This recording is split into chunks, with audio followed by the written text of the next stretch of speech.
AITA for keeping my grandma's recipe box after my family mocked it as my inheritance? I'm Audrey, 32, and I'm the oldest daughter in a family where oldest has always meant the one who should know better. I was the kid who remembered birthdays, brought extra chairs in from the garage before holiday dinners, stayed behind to wash serving dishes, and somehow still got blamed if the evening ended on a tense note. My younger sister, Chloe, is 27.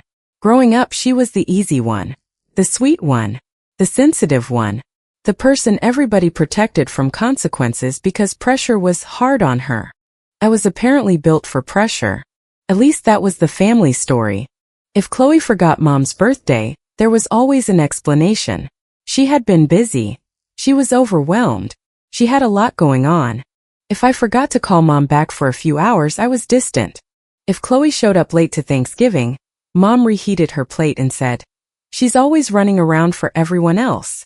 If I arrived 15 minutes late because I had stopped to pick up the pie Mom asked me to bring, Dad would look at the clock and say, "Nice of you to join us." For years, I tried to beat that system by becoming useful enough that nobody could complain. It did not work. One year, Chloe forgot Mom's birthday completely. I got a call from Dad around 4 in the afternoon. "Your mother's upset," he said. "About what?" He paused like I should already know. "Chloe hasn't called." I bought a cake and flowers on the way over. When Chloe finally arrived, Mom hugged her at the door. I was in the kitchen cutting the cake when I heard Mom say, "You remembered my favorite frosting." Chloe glanced at me. I waited. She did not correct her. Neither did I. That was what I used to call keeping the peace. There were dozens of moments like that. Small enough to sound petty if I listed them. Constant enough that I eventually stopped trusting my own reactions. Dad's old recliner broke a few years ago, and he complained about his back every time I visited. I paid to have the mechanism repaired because he refused to replace the chair. When I told him it was taken care of, he nodded and said, "That's what family does." A month later, Chloe sent him $20 for gas because he had driven her somewhere. At dinner, Dad spent 10 minutes talking about how thoughtful she was. I remember sitting there thinking maybe I really do keep score too much. That was another phrase Mom liked. "You always keep score, Audrey." Usually she said it when I pointed out a pattern she did not want to discuss. The one person in my family who never made me feel like I had to earn basic kindness was my grandmother Sylvia. She was my mother's mother, and she had this way of seeing through people without making a performance out of it. She could be warm without being gullible, generous without letting anyone push her around. When I was a kid, I spent Sundays in her kitchen while she cooked. Her recipe box sat on the counter by the phone. It was a small wooden box, scratched along one corner and stained near the latch from years of floury hands. She wrote everything on index cards. Peach cobbler, chicken and dumplings, cornbread dressing, lemon bars with more zest than the recipe technically needed because, as she always said, if you're going to taste lemon, you might as well taste lemon. When Sylvia got older and started needing more help, I was the one who spent the most time with her. I did not announce it. I did not post pictures. I just went. I drove her to appointments when she did not feel steady enough to drive herself. I picked up prescriptions. I sat at her table while she complained about daytime television and corrected the nurses who called her sweetie. Chloe visited too, just not often. Twice near the end as far as I remember. Both times she took photos with Grandma. Both times she left before dinner. I never held that against her. People deal with sickness differently. What I did resent was what happened after Sylvia died. A few weeks after the funeral, I asked Mom what happened to Grandma's jewelry. She went still. "Why?" "Grandma told me I could have her pearl ring." It was not an expensive ring. At least I did not think it was. It was small, simple, and slightly loose on Sylvia's finger by the time she was older. She wore it on Sundays when she made biscuits. Mom's expression hardened. "Your grandmother just died, Audrey. Can you not make this about money?" "I'm not asking about money. You're asking about jewelry." She promised me that ring. And maybe she changed her mind. That was the end of the conversation. Later, I heard from Aunt Miriam that Mom had been telling relatives I had barely visited Sylvia toward the end, and had started asking about her possessions before the funeral was even over. Neither thing was true. I confronted Mom once. She sighed like I was exhausting her. This is what I mean. You hear one thing and turn it into a war. Did you tell people I didn't visit Grandma? I said you were busy. I wasn't. Then why are you so defensive? That was how most arguments with my mother worked. I would enter trying to discuss something specific and leave wondering why I had become the problem for noticing it. Eventually, I stopped asking about Sylvia's things. Then Chloe got engaged. From the moment she showed Mom the ring, the wedding became a family project in the way that only meant one thing. Everyone else would be expected to contribute, and Chloe would be expected to enjoy herself. Graham, her fiancé, seemed decent enough. He was polite, quiet around my parents, and clearly wanted things to go smoothly. I did not know him especially well, but I had never had a problem with him. My problem was the financial mission my parents assigned me without ever actually saying the words. Mom called one afternoon and said, "I had a lovely thought." That sentence usually costs me money. What thought? The rehearsal dinner. It would be such a beautiful gesture from the big sister. I actually laughed. She did not. Mom, that's not a small expense. You're not paying for the whole wedding. I know. I'm saying the rehearsal dinner is still expensive. Your father and I are already doing so much. Then came the pause. You know Chloe only gets one wedding. I should have said no. Instead, I agreed to cover part of it. A week later, Chloe sent me a link to a bridesmaid dress. I opened it and stared at the price. I texted, "That's more than I expected." She replied with a sad face emoji, and I really don't want anyone to feel pressured. I just want everyone to look cohesive. Somehow that ended with me buying it anyway. Then there were flowers. An upgraded dinner package. A transportation deposit Mom insisted would make the whole weekend easier. Every time I pushed back, Dad used the same line. Show up for your sister. By the week of the engagement party, I had already spent more than I was comfortable admitting to myself. The party itself was exactly what my parents loved, polished enough to look effortless. There were white tablecloths, printed menus, a gift table with matching envelopes, little glasses of champagne lined up on trays, and relatives I had not seen in years smiling at Chloe like she had personally invented marriage. Mom moved around the room checking napkins and adjusting centerpieces that did not need adjusting. Dad stood beside Graham discussing guest counts and deposits with the seriousness of two men negotiating an international treaty. I arrived early because Mom had asked me to bring 2 extra serving platters. "Those go in the kitchen," she said when I walked in. "No hello." I carried them back.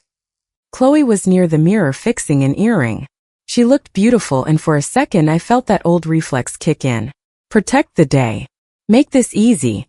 Do not start anything. She smiled at me. "You made it." I said I would. "I know. I just never know with you lately." I almost asked what that meant. Instead I said, "Congratulations again." She hugged me with one arm, careful not to smudge her makeup. For the first hour everything was normal. People ate. Toasts happened. Aunt Miriam told a story about Chloe dancing in the grocery store when she was 4. Graham's uncle talked too long about marriage. Someone spilled champagne and Mom acted like it was a federal emergency. Then halfway through dessert, Mom tapped a spoon against her glass. The room quieted. She stood beside Chloe with one hand resting on the back of her chair. "Tonight is about love," she said, smiling. "And family. And the traditions we pass down, even the ones some people never learn to appreciate." Several people glanced at me. I felt my shoulders tighten. Mom was good at this. She never had to name me right away. She could make a whole room prepare for my guilt before I knew what crime I had supposedly committed. She reached under the gift table and pulled out a small wooden box tied with a yellowed ribbon. I recognized it before she even turned around. Sylvia's recipe box. For a second I forgot where I was. I saw Grandma's kitchen instead. Flour on the counter. Her reading glasses sliding down her nose. That little box open beside a bowl of lemons. Mom walked toward me and set it on the table in front of my plate. "You've always complained that you don't get anything," she said. I stared at her. She kept smiling. "So here. This is the inheritance that fits the daughter who keeps breaking this family's heart." A few relatives gave nervous little laughs, The kind people make when they are waiting to see whether something is supposed to be a joke. Dad leaned back in his chair. Open it, Audrey. I looked at him. He gestured at the box. Go on. Let everyone see what your family values are worth. That sentence landed harder than I expected. Not because it was clever. Because he had clearly been waiting to say it. Chloe put her fingers to her mouth, pretending to hide a smile. Oh, don't sell it online just to prove a point, she said. Graham looked at her. Chloe. What? I'm kidding. Nobody else laughed. The room got so quiet I could hear ice shifting in someone's glass behind me. I looked down at the box. Part of me wanted to ask where it had been for 9 years. Part of me wanted to demand the ring, the jewelry, all of it. Part of me wanted to finally say every ugly thing I had swallowed since Sylvia died. But something about the setup was too deliberate. Mom wanted a reaction. Dad wanted a reaction. Chloe was waiting for one. So I did the one thing they had not prepared for. I put my hand on the recipe box and said, Thank you. I'll open it when I'm ready. Mom's smile flickered. Dad gave a short laugh. Always dramatic. I stood up, picked up my purse and the box and said goodnight to Aunt Miriam. Mom called after me. Audrey, don't do this at your sister's party. I turned at the doorway. I'm leaving. That seems like the least dramatic option. Then I walked out. My phone started vibrating before I reached my car. I did not check it until I got home. 3 missed calls from Mom. 1 voicemail from Dad. 2 texts from Chloe. Mom's message came first. You embarrassed your sister tonight. If you make one more scene, you will not be included in anything else for the wedding. I read it twice. Then Chloe's first message. Can you please not turn my engagement into your trauma project? Her second one came 6 minutes later. Mom was trying to include you. You always assume the worst. A few years earlier, I would have written a small essay in response. I would have explained that I was hurt. I would have reminded Chloe that Mom insulted me in front of 30 people. I would have tried to prove that leaving quietly was not making a scene. Then I probably would have apologized for making her uncomfortable anyway. That night I wrote 1 sentence. I received the gift. I'll deal with it privately. Then I put my phone face down. The recipe box sat on my kitchen table. For almost an hour I did not touch it. I made tea. Forgot to drink it. Walked past the table 3 times. Finally, I sat down and untied the ribbon. The lid creaked the way I remembered. Inside were recipe cards, but fewer than there used to be. Some were stained at the corners. Some had Sylvia's tight cursive handwriting. 1 card had a grocery list written on the back. I found the lemon bars and actually laughed when I saw she had underlined extra zest twice. I turned over another card. Then another. That was when I noticed the bottom of the box looked wrong. It sat slightly higher than I remembered. At first, I thought the wood had warped. But the interior corners did not line up cleanly, and near the back edge there was a tiny groove, almost hidden under years of dust. I stared at it. Then I went to the kitchen drawer, got a butter knife and worked the tip into the groove. The panel lifted. Underneath was a brass key. I stopped breathing for a second. Next to the key was a folded bank receipt, yellowed with age. It was dated 9 years earlier. There was a box number typed near the top, a branch stamp and Sylvia's initials in pen. There was also a narrow strip of paper. In Grandma's handwriting it said, Audrey, keep this with the box. Don't let anyone talk you out of asking questions. I sat down so fast the chair scraped the floor. All the noise from the engagement party came back at once. Here's the inheritance you deserve. Open it. Let everyone see what your family values are worth. They thought it was empty. That realization settled into me slowly. They did not know the key was there. The next morning, I went to the bank listed on the receipt. I expected to hit a dead end. 9 years is a long time. Branches change. Records move. Accounts close. People die and paperwork turns into boxes nobody wants to touch. I handed the receipt and key to a bank employee and explained that they had belonged to my late grandmother. She looked at the box number, then asked me to wait. About 10 minutes later, a manager came out and invited me into his office. He was probably in his 50s, calm and careful in the way people get when they do not want to say too much too soon. He looked at the receipt, then at the key, then at me. May I ask how you got this? My grandmother left me an old recipe box. I found the key inside it last night. He looked at the key again. Do you have identification with you? Yes. And any estate paperwork? Not with me. That's fine. I need to verify a few things before we go further. He stepped out. I sat there with my hands folded in my lap, staring at a bowl of peppermints on his desk. Oddly, I was not panicking. I think I had spent so many years being told my memory was wrong that the possibility of actual records made me calmer than I had felt in months. When the manager returned, he closed the door behind him. Ms. Audrey, I can't release the contents or discuss certain details until our records department completes verification, he said. But I can tell you this box was not treated as abandoned property. I nodded. He continued. And there are inquiry notes attached to it. What kind of inquiry notes? Family members have asked about this box several times over the years. My stomach dropped. Which family members? He hesitated, then checked the paperwork in front of him. Your parents' names appear in the notes. I let out one short breath that almost became a laugh. Not because anything was funny, because somewhere deep down I had expected it. They tried to open it. They asked about access. I can't characterize their intent. The notes indicate they did not have the original key, and there were authorization issues. Was my name on anything? He looked at me carefully. That's part of what we're verifying. Then he explained the process. Identification, estate records, signatures, review by the bank's legal department. Nothing would happen instantly and nothing should. I appreciated that more than he probably knew. Before I left, he gave me a list of documents to provide and copies of what he was allowed to release at that stage. I sat in my car for almost 20 minutes afterward. My phone rang. Mom. I watched it ring until it stopped. Her voice was sweet in that way it got when she was furious but trying to sound reasonable. Audrey, I don't know what little performance you're planning, but you are not going to punish Chloe because you can't handle a joke. Call me when you're ready to act like an adult. I listened to it once. Then I emailed the audio file to myself. That voicemail became the first item in a folder I made on my computer labeled Sylvia. Not because I was plotting revenge.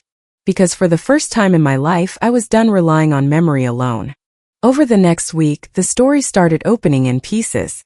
The bank confirmed that Sylvia had signed an access authorization naming me.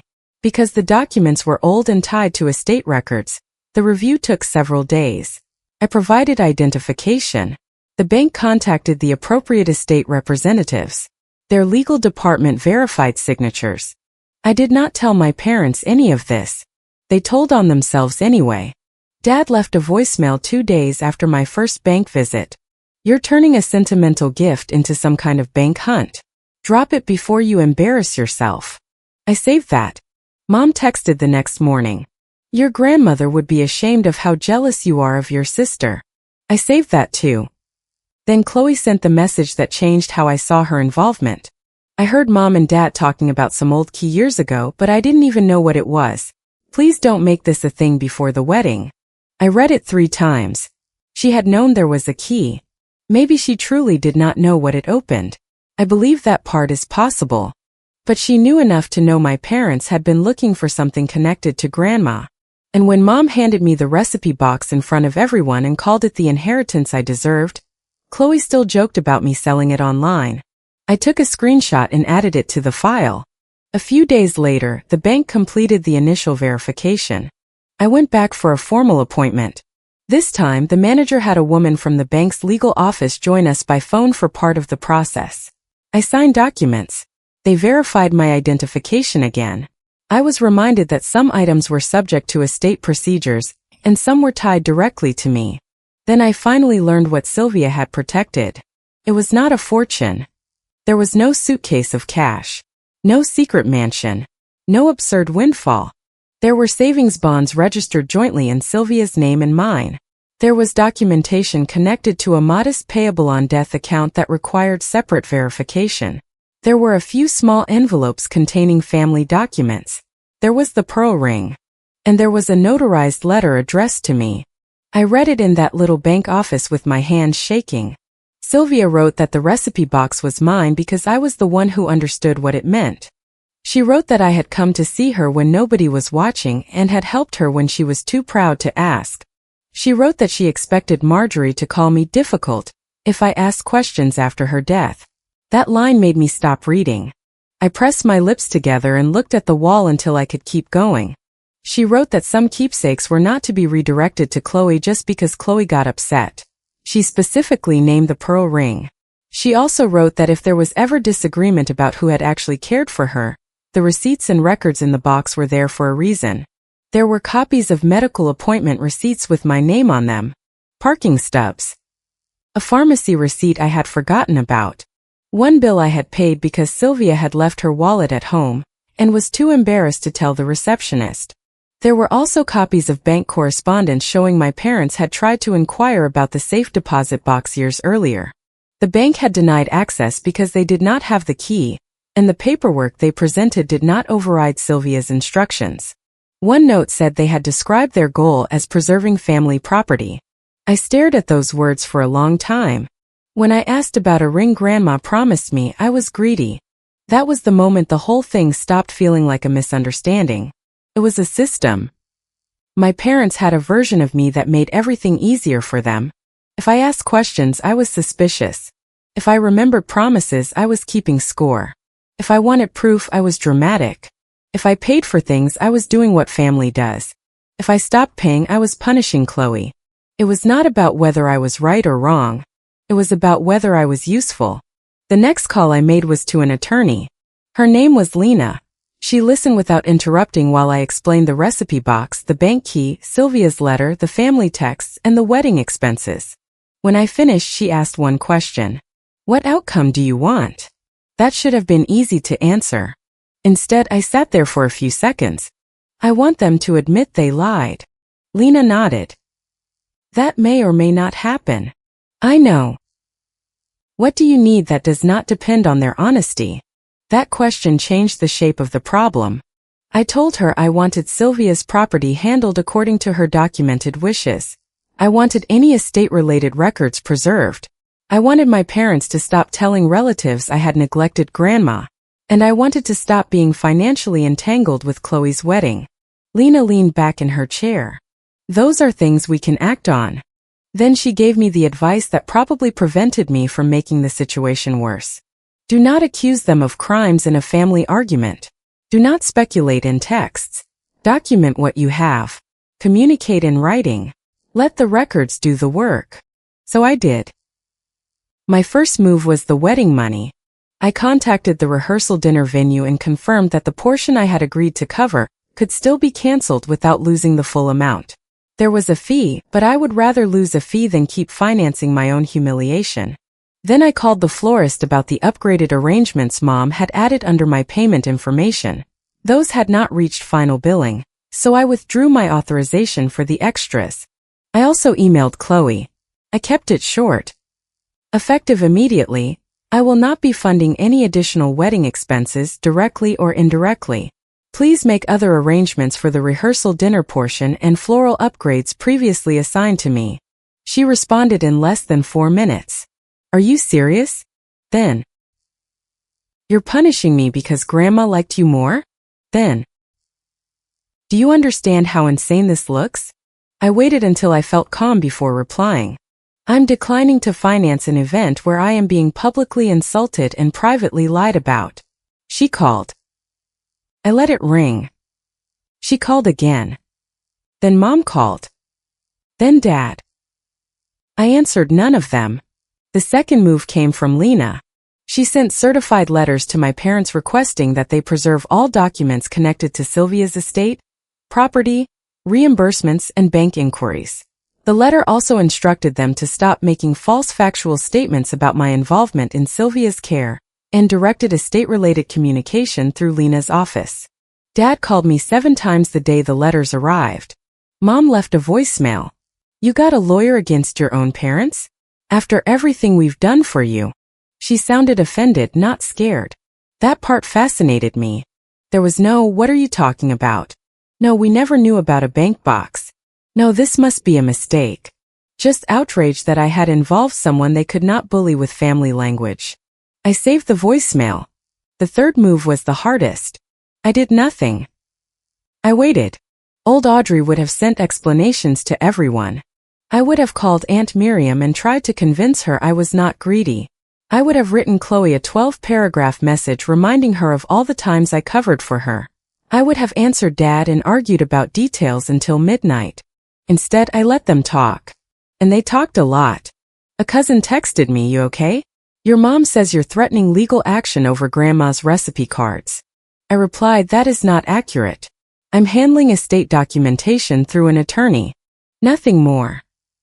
Aunt Miriam called and said, "Your mother is very upset." "I'm sure she is. She says you're trying to derail the wedding."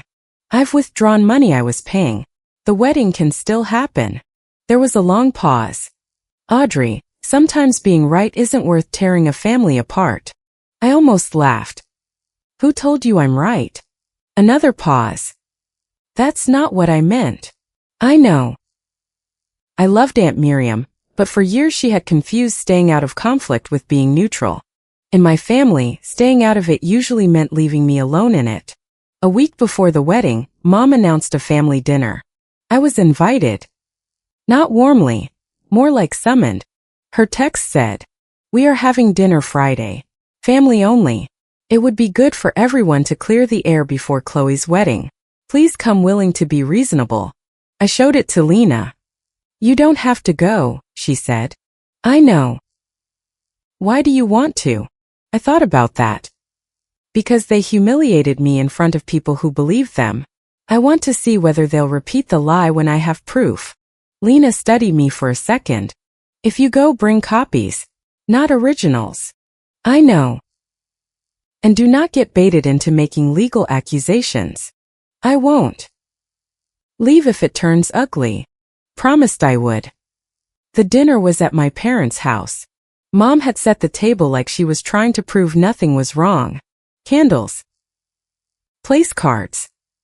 Little bowls of mixed nuts. Her good serving dishes. The whole room smelled like roasted chicken and furniture polish. Chloe wore white, which felt very on brand for the week before her wedding. Graham was there. He looked tired. Aunt Miriam sat near the end of the table. 2 cousins were there too, along with one of Dad's brothers and his wife. Dad barely looked at me when I walked in. "You came." I said I would. Mom appeared from the kitchen carrying a dish. "Can we please not start?" I said 4 words. She pressed her lips together. "Exactly." There was no winning that game, so I stopped playing. I sat down. In my purse was one sealed envelope containing copies of the documents Lena had approved me sharing. The originals were secured elsewhere. For the first 20 minutes, everybody pretended to be normal. Someone asked Graham about the honeymoon. Aunt Miriam complimented the potatoes. Dad talked about traffic. Chloe discussed a last-minute seating issue like her wedding had not become the main battlefield in our family. I ate quietly. Then Aunt Miriam asked the question that broke the surface. "Are you still doing the rehearsal dinner, Audrey?" Before I could answer, Mom laughed. Not a happy laugh. "Oh, Audrey has decided to make a point." I put down my fork. Mom took a sip of water. Apparently an old recipe box has become more important than her sister's happiness. Dad leaned back in his chair. She turned a sentimental gift into a bank hunt. That tells you where her heart is. Across from me, Chloe lowered her eyes. "I just don't understand why she can't let me have one happy time," she said softly. Her voice wobbled. No tears yet, but the napkin was already in her hand. There it was. The family script. Presented exactly the way it had been presented for years. Mom as the wounded mother. Dad as the reasonable authority. Chloe as the sensitive innocent. Me as the problem in the room. Aunt Miriam turned to me. "Audrey, honey, why can't you let the box go?" I looked at her. Then Dad. Then Chloe. I reached into my purse and took out the sealed envelope. Mom's face changed immediately. "What is that?" I set it on the table. Dad said, We are not doing this here. You did it here first. His jaw tightened. Put that away. I opened the envelope. Nobody moved. You made me open the box in front of everyone, I said. So now everyone gets to see what was really inside. I placed the first document on the table. A copy of Sylvia's notarized letter. Then the old bank receipt. Then the access authorization with my name on it. Then the inquiry notes showing my parents had contacted the bank about the box. Then copies of receipts from Sylvia's medical appointments. Then Mom's text calling me jealous. Then Chloe's message admitting she had heard about the old key years earlier. I did not shove them across the table. I laid them down one at a time. Slowly. That made the silence worse. Mom stared at the papers. Dad's face went gray around the mouth. Chloe looked at her own text printed on paper and stopped pretending to cry. Aunt Miriam reached for Sylvia's letter. Mom said, "Miriam, don't." Aunt Miriam looked up. "Why not?" Mom did not answer. I rested my hands on the edge of the table. "Grandma did not leave me trash," I said. "She left me proof." Dad pointed at the documents. "This does not prove what you think it proves." "What do you think I think it proves?" He opened his mouth. Nothing came out. Mom recovered faster. "You are twisting private family matters to embarrass us." I looked at her. "You gave me that box in front of everyone and called it the inheritance I deserved. It was a joke."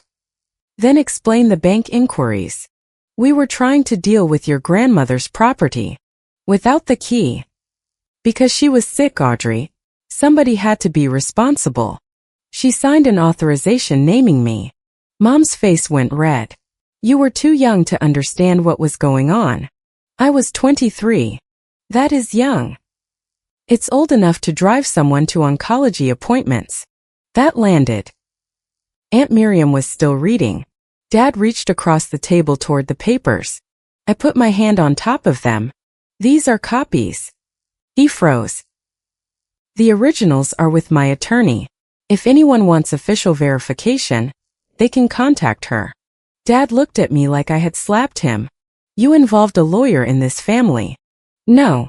I involved a lawyer in documents you already tried to access." Chloe finally snapped. "Oh my God, can you stop? You're ruining my wedding." The room turned toward her. She looked genuinely angry now. Not hurt. Angry. "I have spent months planning this," she said. "Everything is falling apart because you need everyone to admit Grandma liked you more." I stared at her. "This isn't about who she liked more." "Then what is it about?" "It's about the fact that you knew there was a key. I told you I didn't know what it was for. But you knew enough to ask me not to make it a thing before your wedding. I didn't want drama. You didn't want consequences." Graham looked at Chloe. "You knew they were looking for a key?" She turned to him. "I heard them mention it years ago. I didn't know anything else." "Did you know before the engagement party?" Chloe hesitated. That hesitation changed the room more than a confession would have. Graham's face tightened. "Chloe."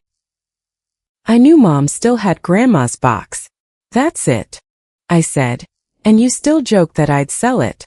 She looked at me. "I was trying to lighten the mood." "No. You were helping them set the mood." Mom pushed her chair back.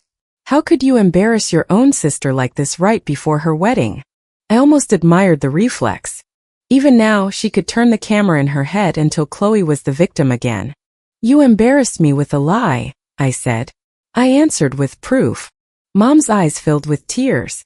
"I was trying to keep this family together." "No." My voice stayed calm. "You were trying to keep control of the story." Dad said, "Enough." I looked at him. He pointed at me like I was 15. "You do not talk to your mother that way." "What way?" "Accurately." His nostrils flared. "You've always needed to be right. And you've always needed me to be wrong." Nobody spoke. I looked around the table. At the cousins staring at the documents. At my uncle slowly shaking his head. At Aunt Miriam wiping under one eye. At Graham, who was no longer looking at me at all. He was looking at Chloe. Then I said the sentence I had been carrying since the bank manager's office. I'm not ruining this family. I'm refusing to keep financing the lie that I was never really part of it. Mom sat down hard. Aunt Miriam finished reading Sylvia's letter. She read one paragraph again. Then she looked at Mom. Marjorie, is this true? Mom's mouth tightened. What part? That Sylvia named Audrey. That she wrote this because she thought you would interfere. Mom looked away. Aunt Miriam stared at her for another few seconds. Then she turned to me. I'm sorry. I did not say anything. She swallowed. I believed your mother. No excuse. No but. No lecture about family unity. Just that. I nodded once. Thank you. My uncle picked up one of the medical receipts. You took Sylvia to these appointments? He asked. Yes. He looked toward Mom. I thought Audrey hardly saw her. Mom snapped. I said she was busy. I said, you told people I barely visited. I never said barely. Aunt Miriam looked at her. You told me she came when it was convenient. Mom turned on her. So now you're taking sides? Aunt Miriam's expression changed. No, I'm reading. That might have been my favorite line of the entire night. The dinner did not end with screaming. That was the strangest part. Once the papers were on the table, my parents seemed smaller. Their authority had always depended on everyone accepting their version before asking for evidence. Now there was evidence. And all they had left was tone. I stood up. Mom looked at me. You're leaving before dessert? I almost smiled. Yes. You always do this. You drop a bomb and walk away. I brought documents. You brought a story. Dad muttered. Dramatic. I put the copies back into the envelope. Good night. I left before anyone could turn the conversation back into a trial about my personality. The next morning, Chloe sent me a long text. She said I had stolen the joy from her wedding week. She said guests were now asking questions. She said Graham was upset. She said Mom had barely slept. She said Aunt Miriam had called 2 relatives after dinner. Every sentence was about the consequences of the truth becoming visible. Not one sentence was about what had happened to me. I did not reply. 2 days later, Graham contacted me directly. He was polite. He said he had been told several wedding deposits were covered by family funds, and he was now trying to understand who had actually paid what. I did not get into the details with him. I said, anything related to Sylvia's estate needs to go through my attorney. Anything related to my wedding contributions has already been canceled or documented. He thanked me. That was it. The wedding still happened. I did not attend. That decision upset some relatives more than the bank records did, which told me everything I needed to know about what they considered a real offense. The event was smaller than Chloe had planned. The upgraded floral package disappeared. The rehearsal dinner moved to a less expensive option. Some transportation extras were dropped. Chloe had to cover costs she had assumed would somehow become my responsibility. For the first time in her life, Audrey will handle it was not a financial plan. Mom blamed me for that too. She emailed. I hope you are proud of yourself. Your sister will remember forever that you abandoned her during the most important week of her life. I forwarded it to Lena and did not respond. Dad left a voicemail that same evening. Do not drag this into court. We can handle it privately. I replied by email. All communication regarding Sylvia's estate, bank materials, property, or reimbursement will be in writing. That became my standard answer. The legal side moved slower than the family drama, which was exactly what Lena warned me about. The savings bonds naming me were verified. The payable on death account required additional review, but the bank eventually confirmed the transfer process. The pearl ring was released to me as part of the documented property. Several keepsakes Mom had previously said were lost suddenly appeared after Lena's certified letter requested an inventory. A cedar chest in my parents' storage room apparently developed a miraculous memory.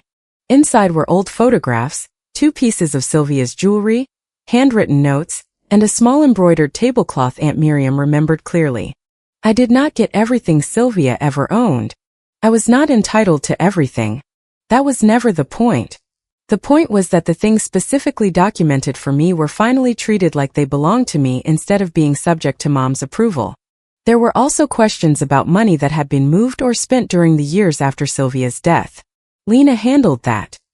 I kept myself out of speculative family arguments and let the paper trail speak. Some issues were resolved through documentation and reimbursement. Others required more review. None of it happened overnight. But my boundaries did. I stopped taking calls from my parents about Sylvia. I stopped paying for family events out of guilt. I stopped accepting invitations that came with assignments attached. And I stopped correcting every rumor. That last one was surprisingly hard.